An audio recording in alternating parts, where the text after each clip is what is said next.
What I got to do every day, folks, is call in to Zine Zone. So this is my very first call. And here we go. And this will be what I'm about to say. I'm just going to wing it. This is a great trip. I'm really looking forward to it. And meeting Mike has been fantastic. I don't hear any beep yet. See, here we go. Hi folks, Gino Gang here. It's the first day. I'm in transition. I'm in Detroit waiting for my next flight, and I'll be in LA tonight.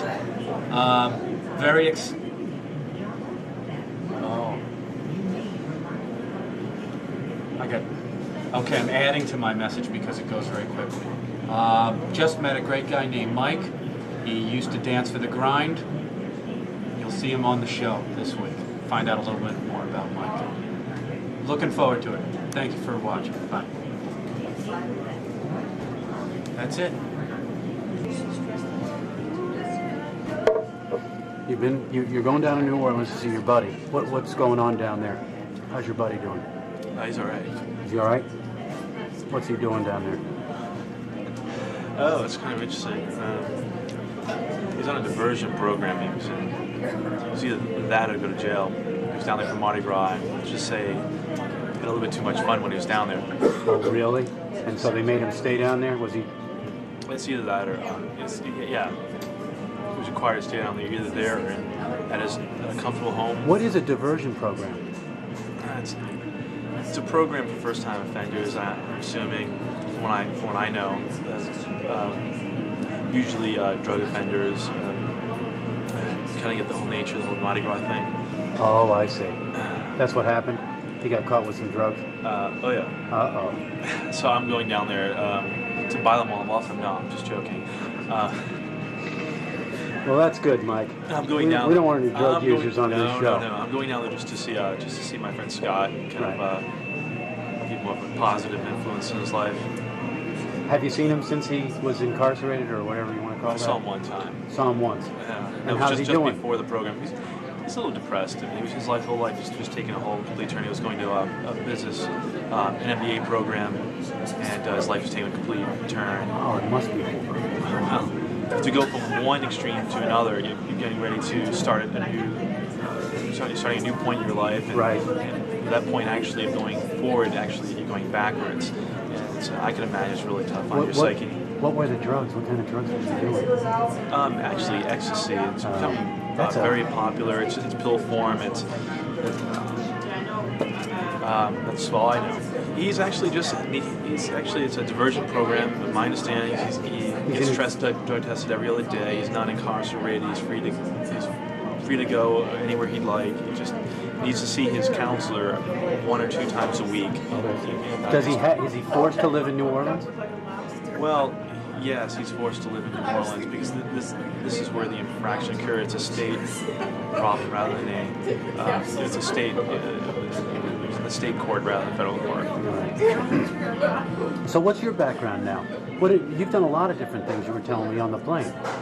You worked for MTV for a little while? Actually, I did. Wasn't necessarily did a project for them. Used to dance on the grind on MTV. The Grind? It's a dance show hosted at that time by Eric Nies, who was on The Real World. Some people know about who he is. And, yeah.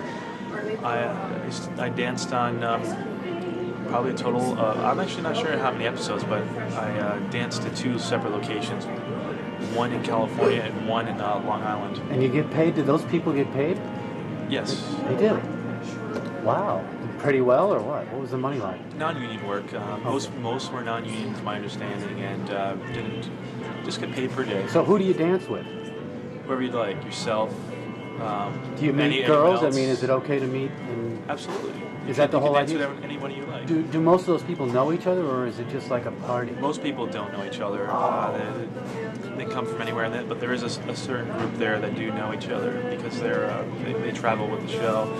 They're featured dancers. And I asked them. I went up to a person who was in charge, had a headphone on, I said, "You mind if I join in?" And they said, "Sure." You live up there, right? Meaning above the cliffs. And so I said, "Yeah," and which I didn't. And so I ended up dancing the rest of that day. They called me back for another location. Did you meet any women or anything on that thing? Yeah, I was pretty uptight the whole time. Yeah, the women are gorgeous, aren't they? Why were you uptight? Many of these people were from the East Coast, and I'm in my West Coast mode, and was in California, and for various other reasons. I was just being filmed while you're dancing. Do you consider yourself to be a good dancer? I did, yeah. What happened? Well, when you're dancing during the daytime and have no alcohol in you, at least at that point, I was much younger then. It's very difficult to dance. Because I was usually more or less used to dancing in a club environment at night. I was pretty tense, I guess, because I was because I just didn't want anyone to see me. But after it was filmed, I'm sure you had a big party and you had friends over and they all watched you do some dancing. No, I just taped it and I show my good friends my tapes, and that's about it. Right. Good for you. Great talking to you. And have a good trip to New Orleans. You have a great flight down to And watch Los Angeles. Zine Zone. Oh, you bet. Okay, buddy. See you later. Bye-bye.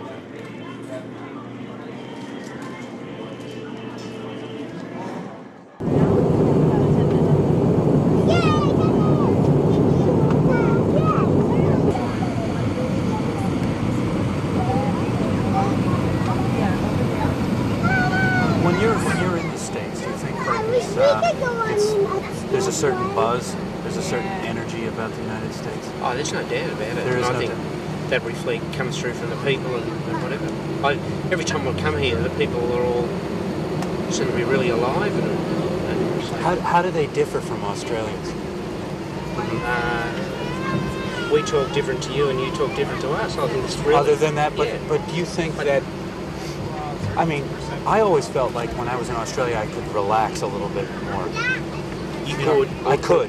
Yeah. Oh yeah, I felt very Well, relaxed. that's why I didn't think feel familiarity with this here, that apart from the difference in foliage in the trees and whatever, it's quite obvious with all your deciduous trees everywhere. I feel right at home because I feel as though what I look out at is primarily I can find at home anyway. right. Apart from we talk a little bit different. Yeah, I noticed that. But I find they're all very obliging people. Yeah. You know, some of them will go out of your way to assist. Yep. We had a great